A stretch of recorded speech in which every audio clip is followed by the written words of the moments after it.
All right, all right, all right. Welcome to Mount Polumbus Speaks, a little Friday night live action. All you party people out there who got big plans going on a Friday night at 9 o'clock. I know I am a party animal, and that's why I'm hanging out with you dweebs live on a Friday night. It's me and my puppy Samson hanging out, and it's time to talk a little football, man. I'm excited about this weekend for the Broncos, but we're going to save the Broncos game for the very last of all of my NFL predictions here. We're going to go through every single game. This is not financial advice. Don't go lose your mortgage on my predictions. But I feel like this weekend has got a lot of very predictable football games.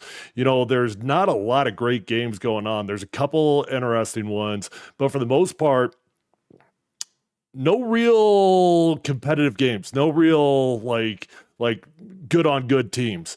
Matter of fact, some people are predicting that the Broncos Chiefs game will actually be the most watched game of the weekend, which is saying a lot. So, anyways, without further ado, we'll get into this thing. First game we're going to go over here is Patriots versus the Bears. This is actually going to be a fun one to keep an eye on, not necessarily because it's two great football teams. It's not. But I'm excited to see Drake May and Caleb Williams go good on good, man. I'm excited to see these two face off against one another. Caleb Williams being the first overall draft pick and Drake May being the third overall draft pick. We get a chance to see these two face off. Drake May has actually been doing a lot of good things for the Patriots, despite the fact that the Patriots suck this year. He's been doing some good things, and Caleb Williams has had a few games this season where he's looked outright phenomenal, and he's had some games where he looks like he's a chicken with his head cut off. These two guys, Drake May and Caleb Williams, they practically grew up together, going to all the various quarterback camps, the Elite 11s. They've been around each other since they were little kids. So it'll be fun to see them go up. Look, the Bears are a hot mess right now, and there's no denying it. The situation out there in Chicago is ugly. DJ Moore is the leader of that football team. Great player, great wide receiver. DJ Moore actually walked off the football field in the middle of the play last week.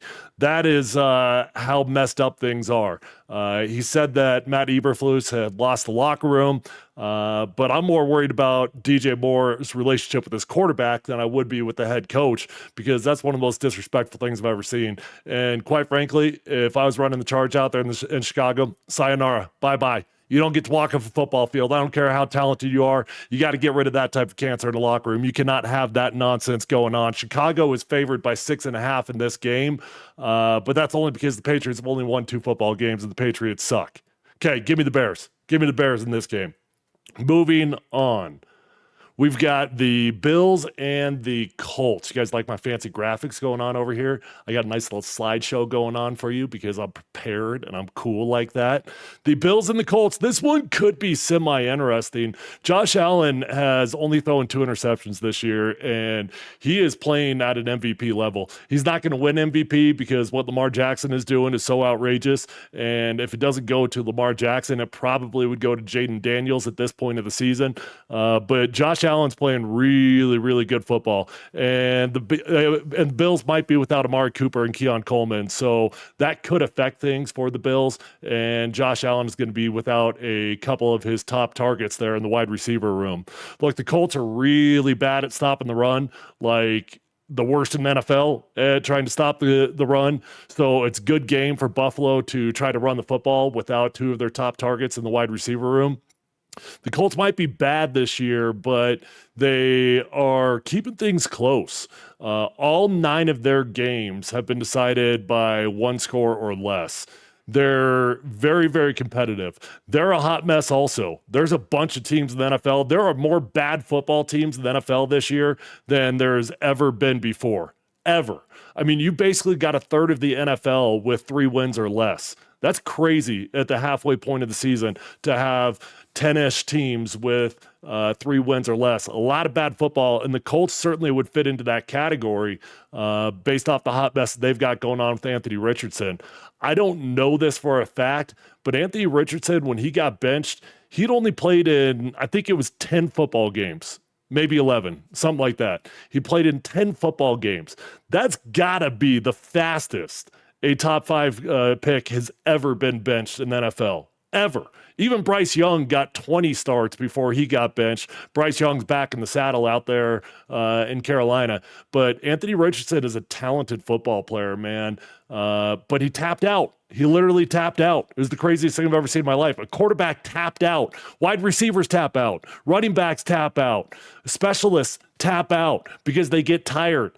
Offensive linemen, they don't get to tap out. Quarterbacks damn sure don't get to tap out. So Anthony Richardson tapped himself out of a game, and the Colts tapped him out of the starting lineup. That's the way it's going to go. If you don't have enough heart to stay in the football game because you're tired, because you ran around for 25 or 30 yards and you needed a little breather there, well, the Colts are going to move on from him. The Colts are a very competitive, bad football team, but they ain't beating the Bills. Give me the Bills in that game. Moving on. We've got the Falcons and the Saints. Okay. I'm really interested in the Falcons this year. Obviously, the Saints suck, but I'm fascinated by the Atlanta Falcons experiment. Starting with what happened in the draft with Michael Penix. That was crazy. You drafted Michael Penix after just giving Kirk Cousins a monster free agency deal, and it felt like, okay, what's the plan out there? Well, it turns out Atlanta's really good at football because you know what? Kirk Cousins is really good at football. Kirk Cousins is flat out dealing this year. He's always dealing. Kirk has got the second most passing yards in the NFL at this point. Shout out to Zach Robinson, the offensive coordinator out there in Atlanta right now. He is a Chatfield High School grad. Zach and I were teammates in Seattle. Zach played quarterback at Oklahoma State, and Zach is doing his deal. He's evolving the Shanahan offense a little bit. They're another West Coast disciple. They're another Mike Shanahan derivative. But Zach is evolving that thing a little bit, and you're seeing the Falcons play a whole lot of football out of the pistol formation. That's what we did in 2015 with Peyton Manning. That was the compromise that we found because Peyton Manning had played out a gun his entire career, and then he gets paired up with Gary Kubiak, who wants his quarterback underneath center. They found middle ground and pistol. I would imagine that the move to pistol had something to do with Kirk Cousins' Achilles injury, but it's not as easy to run the football out of pistol as it is underneath center. The Falcons seem to be overcoming all of that, and the Saints are in a weird situation, man. Their quarterback, their head coach, Dennis Allen, just got fired. Bye-bye. Never knew why you got the job anyways, Dennis Allen. He was bad with the Broncos. He was one of the most uninspiring hires of the last few head coaching cycles that I've seen. What about Dennis Allen screamed sexy? What about Dennis Allen screamed innovative? Absolutely nothing. The Saints have been bad, and they're probably going to get smashed in this game. Give me the Falcons. Okay, 49ers and Buccaneers.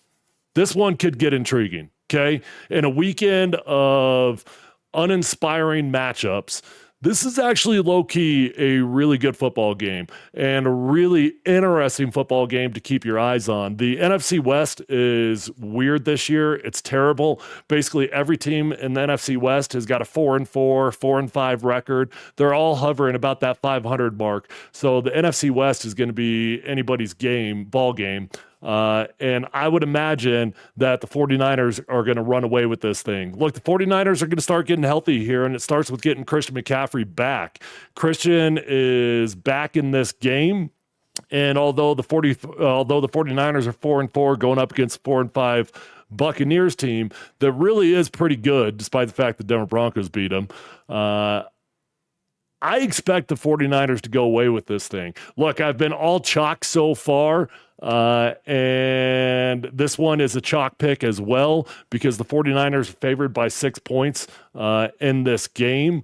But we'll see what happens. Mostly I'm just fascinated to watch the game because Christian McCaffrey. I tell you what, though, man, when you're dealing with Achilles tendonitis, that is something that does not go away, ever. Like for the rest of his career, Chris McCaffrey will be dealing with issues in his Achilles. And although he only missed half the season, you never know if he's going to be healthy. So the 49ers are going to have to be very careful with the workload with Christian McCaffrey and how quickly they want to get him back into things, because the last thing you want to do is go from 0 to 100 in a situation where you're coming back from an Achilles injury. Those are devastating injuries, and it's very, very easy to tweak it again. So the 49ers are going to have to be careful with Christian McCaffrey in this football game. Work him up easy. Easy now. Easy now. Give me the 49ers. All right, here's a good one. Steelers at the Commanders. These two teams, what Mike Tomlin is able to do year in and year out with what look like pedestrian football teams is actually quite amazing. The Steelers are 6-2, and the Commanders are 7-2. The Pittsburgh Steelers are doing what they always do. They're just a rock-solid football team. Russell Wilson is doing absolutely nothing special.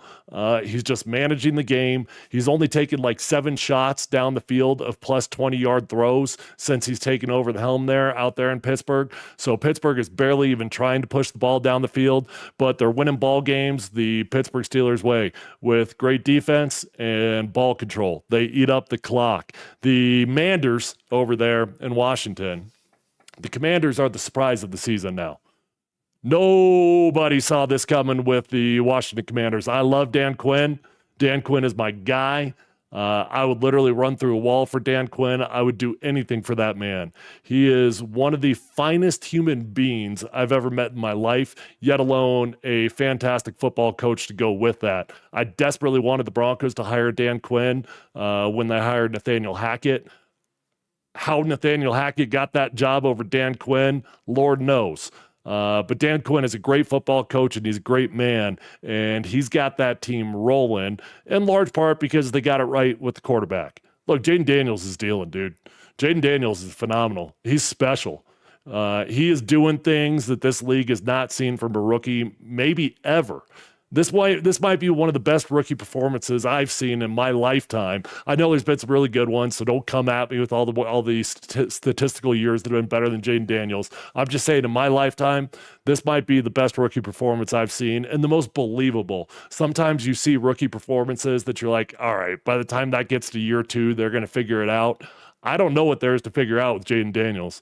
The dude has got so many Lamar Jackson-esque traits to him. It's not even funny. I mean, he could kill you with his arm. He could kill you with his feet. Jaden is playing at an MVP level. I do think it's a long shot for him to win MVP because Lamar Jackson is doing his thing. But Jaden Daniels has got 459 yards on the ground. The Commanders have got a very good running game, and then you compound that with a running quarterback like Jaden. Running quarterback's probably not fair, actually. I don't know that I would describe Jaden Daniels as a running quarterback, but he's athletic as hell, and they ain't afraid to use it. So he's got the second most yards on the ground of any quarterback, second to only Lamar Jackson.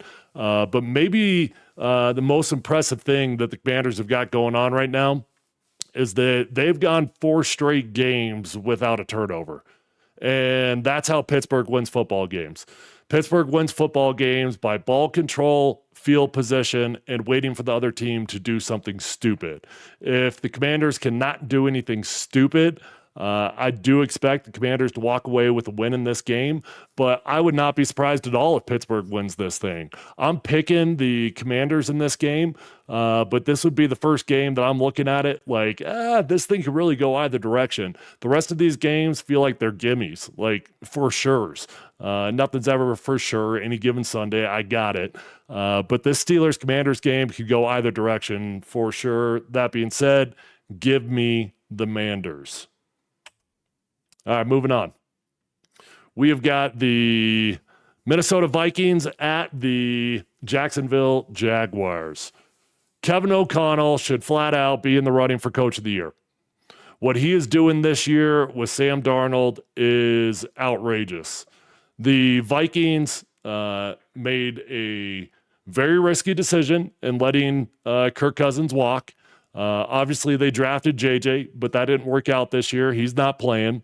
And they brought Sam Darnold in on a 1-year, $10 million deal. Sam Darnold's probably earned himself a lot of money this year by the way that he's playing football. But the job that Kevin O'Connell is doing is phenomenal. Look, there's a lot of quote unquote quarterback whisperers in the NFL. Kevin O'Connell might be at the top of the list. He might be at the top of the list. I actually played, check this out. Talk about like what are you doing in your life now? I played in the East-West Shrine game with Kevin O'Connell. Kevin O'Connell is the Minnesota Vikings head coach, and I'm talking to you chumps on a Friday Night Live special of Mount Polumbus. Where did it go wrong for me? Kevin O'Connell's doing his deal, man. Look, the Jaguars are clearly not a good football team, and Trevor Lawrence is banged up. He's battling a shoulder injury, so there's a fairly good chance that Mac Jones is going to make his first start since he got traded from the Patriots. But sometimes weird things happen when you put a backup quarterback in the game, man, especially guys like Mac Jones. And there is a theme going on in the NFL right now of quarterback redemption stories. So would I be totally shocked if Mac Jones came out there and looked pretty good? No, that seems to be the trend in the NFL. Quarterbacks get washed up, a team gives up on them, they go to the next destination, and they look pretty good. A la Baker Mayfield, a la Sam Darnold. There's a handful of guys in the NFL right now they're giving up on. And Mac Jones, when he gets another crack at things, who knows? He might be the next Sam Darnold where some team picks him up and gives him a $10 million deal. The Vikings are winning games, but they're doing it despite the fact that they're leading the league in interceptions. They've thrown 13 interceptions. So, yes, Sam Darnold is doing a lot of good things, but he's turning the ball over at a crazy rate, and that would certainly be the path to victory for the Jacksonville Jaguars. If they can pick off Sam Darnold once or twice in this game, maybe the Jags have got a fighting chance. Other than that, this one should be an absolute beatdown. Give me the Minnesota Vikings. Moving on. Los Angeles Chargers and the Titans. This game is being played in Los Angeles, the worst home field advantage in the NFL. The Chargers are a team without a home. They pay rent to play in that building, and it looks like they pay rent to play in that building. They've got 10 fans total in the entire country.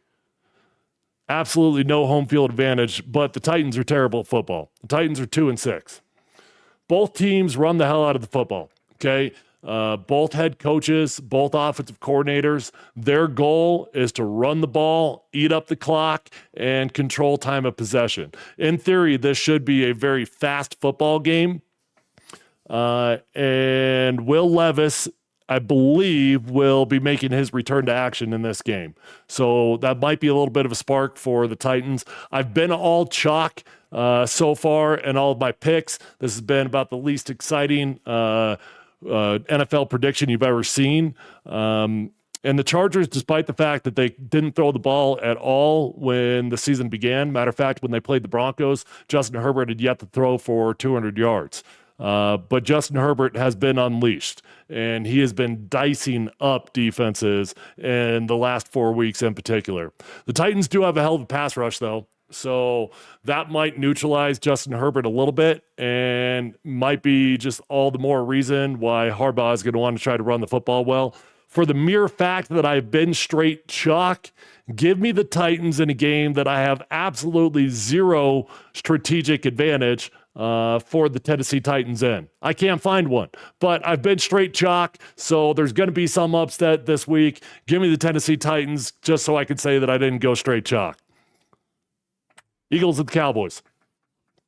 What the hell's going on with the Cowboys, man? Goodness gracious. Dak Prescott got caught saying we effing suck. Yeah, you do.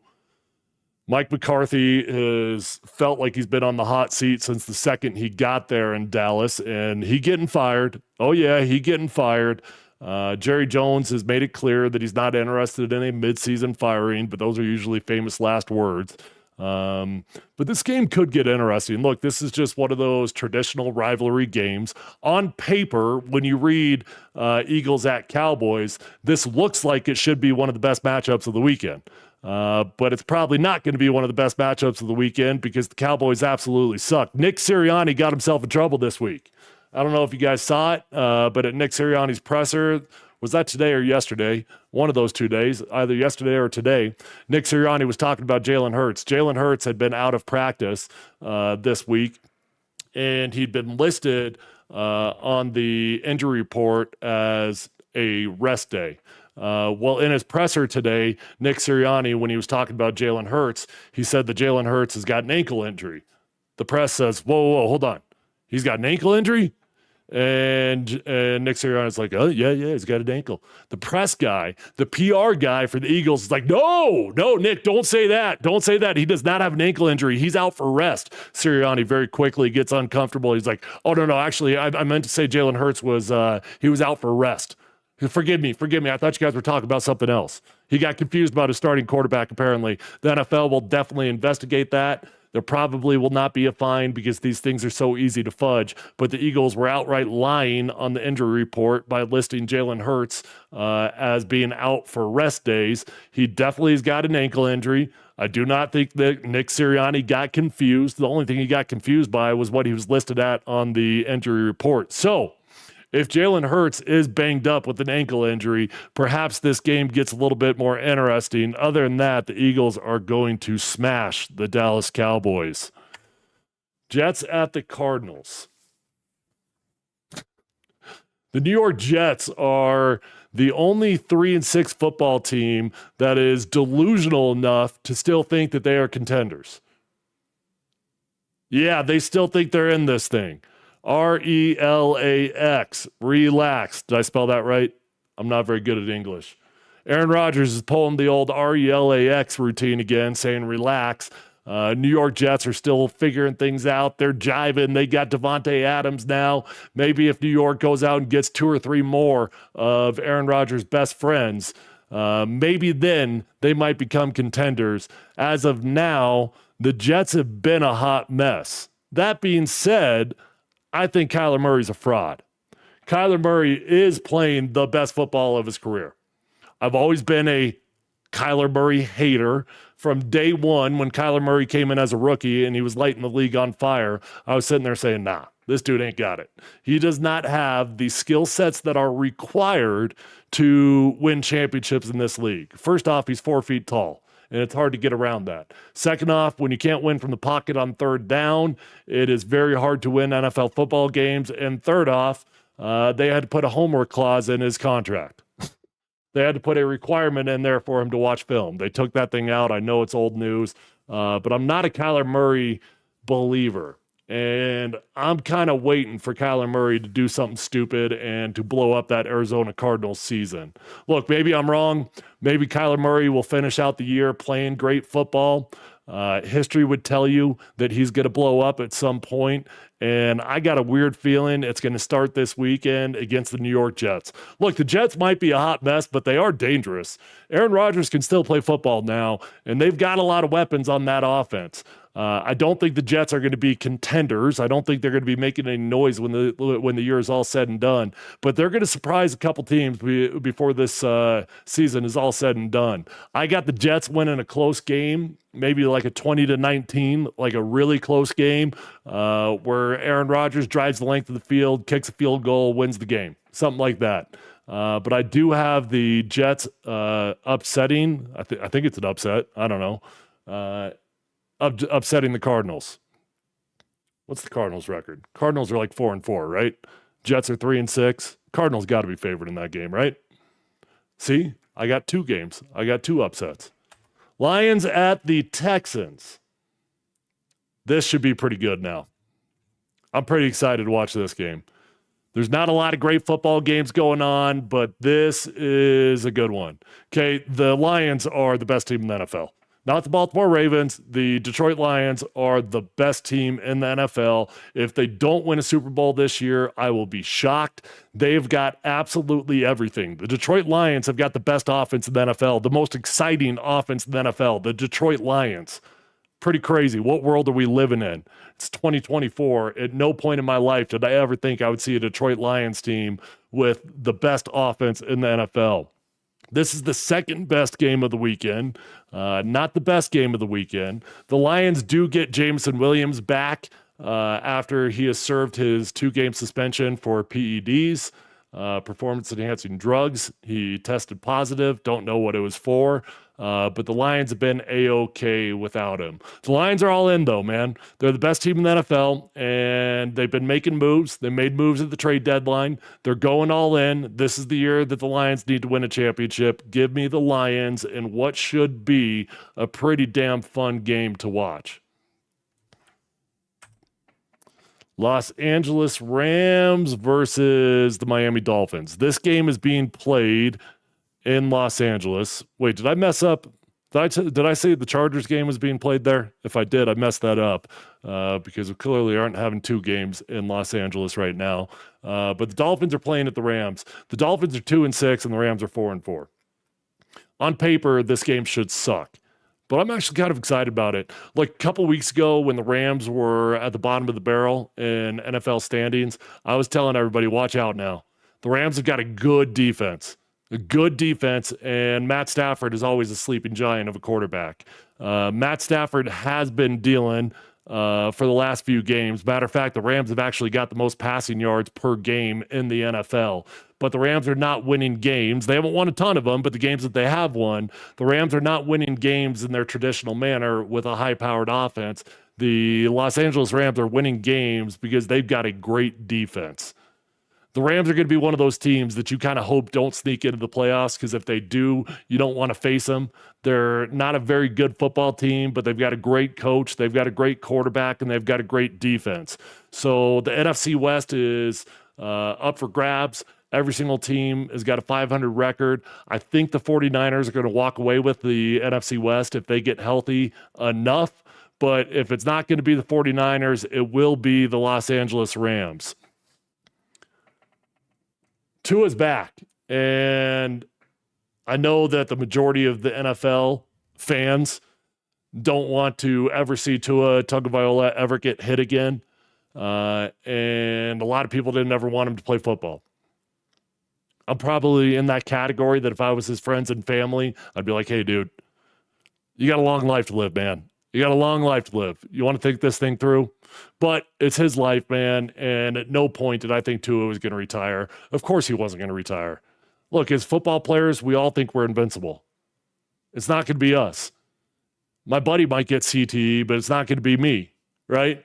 We're all just Superman, and you need that mentality to thrive in the NFL.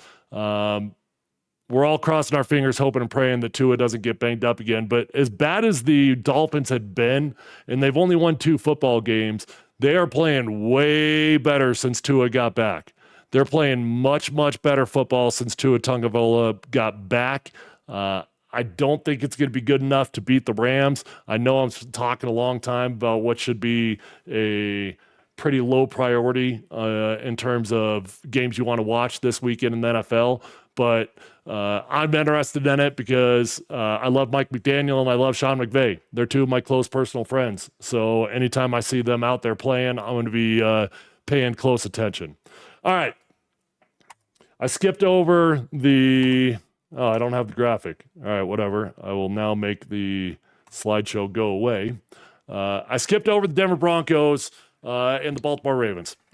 The Baltimore Ravens. We just played the Ravens. And the Kansas City Chiefs. The line on this game for the Broncos started at, I think it was like 9.5, something like that. Maybe it was 8.5. I don't know. But that got bet down. Apparently the bunch of degenerates out there have got the Broncos succeeding. They liked the line in that game. It has moved down to 8. We've got people at the station, Darren McKee, Mike Sanford, Brett Kane.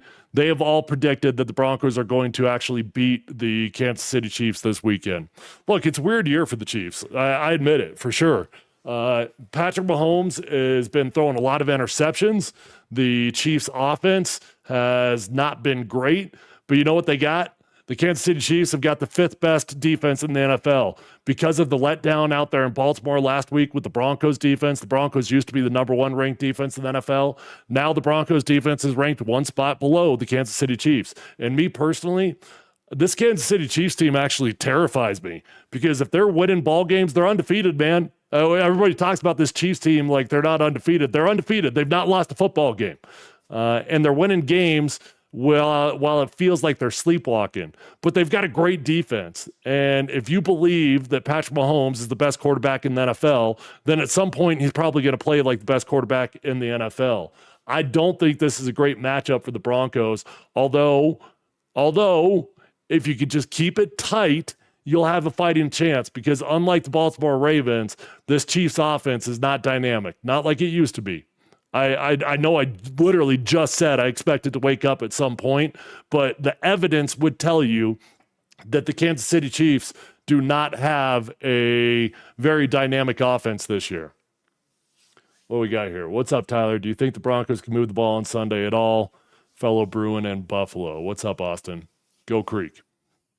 That's going to be the question. If the Broncos can move the ball, well, they will be in this ball game, because I don't think the Chiefs are going to put up 35 points. It's not going to be like one of those games. But the Chiefs' defense is really, really good. And the Ravens' defense was terrible. The Ravens' defense was hot garbage. Bo Nix regressed last week. He did. I thought Bo Nix had a pretty decent first half. The Broncos' offense as a whole actually played pretty dang good football in the first half against the Baltimore Ravens.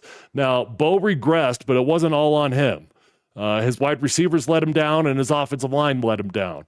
Here's the deal, though.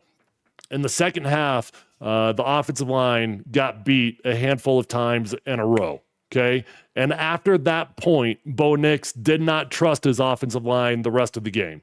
There were a lot of clean pockets that Bo Nix would catch the ball, boom, get out of there. And he's got to get that out. He's got to get that out of his system, okay? He was very erratic in his completion percentage. And a large part of that is because he just did not get comfortable in the pocket. If Bo Nix will trust his offensive line, and he won't let a bad play or two from his offensive line affect the rest of the game for him, the Broncos will have a chance in this game. I won't be shocked if the Broncos pull off an upset in this game. It's not like I think the Broncos are going to get beat down, but I do think the Kansas City Chiefs are going to win. I think the Chiefs are a very complete football team, that they've been sleepwalking. Here's maybe the biggest reason for optimism in this game, and it's a stupid reason that the Broncos don't get to control anything in regards to it, but the Kansas City Chiefs do play the Buffalo Bills next week. And despite what any team will tell you, that they don't look over teams, they might not think they're looking over the Broncos, but they're certainly aware that they play the Buffalo Bills next week. And you know that Patrick Mahomes gets up for Josh Allen. Pat Mahomes got banged up last week, and maybe that's another reason why the Broncos have got a fighting chance in this game. He got an ankle injury, but like every other Patrick Mahomes injury, he seems to somehow come back like he's Superman. I mean, I've never seen a quarterback have to get helped off the field, get off on a cart, take the wagon off the field, and then somehow get back out there and deal as often as Patrick Mahomes did. He did it in the playoffs last year. I'm not calling him a faker, but I do think Patrick Mahomes embellishes a few injuries. I do. So I don't know how banged up he really is. If he is banged up, though, maybe you start bringing the heat again in this game. Maybe that's what the Broncos do. Look, the Broncos have made their hay defensively this year because they had been the heaviest blitz team in the NFL. They played the Baltimore Ravens, and they kind of abandoned that. They got away from what had made them so good. Now, I get why they got away from it, because you're playing Lamar Jackson, and when you blitz a athletic quarterback, if you blitz to the wrong side, man, that could be a house call like that. And Patrick Mahomes is not a quarterback that you traditionally think, I want to blitz him, because good quarterbacks can slice you up when you blitz, because they see it pre-snap. Patrick Mahomes is a smart dude, man. He can see those safeties rotate. He can see the stack over a corner. He knows that corner is going to blitz, or he knows the linebacker's blitzing off the field side, the boundary side, whatever it might be. He can identify these things pre-snap, and when smart quarterbacks identify a blitz pre-snap, well, that's when they crush you. That being said, I say go back to it, man. Look, blitzing is what got the Broncos to this point. It's why the Broncos have got a winning record, because the defense has been so phenomenal. That's been their DNA. Patrick Mahomes is banged up. Maybe you've got a chance to get a few sacks, and just go back to what's made you good. You know what? There's no right answer when you play Patrick Mahomes. There's no right answer when you play Lamar Jackson. They've got the ability to beat you no matter what you do, but go back to what you're good at and don't overthink it. That's what I say. You know what? Don't overthink it. Broncos have been good at disguising their coverages. They've been good at disguising their blitzes. If you're going to blitz, make sure that you're disguising it and make sure you're not giving it away pre-snap.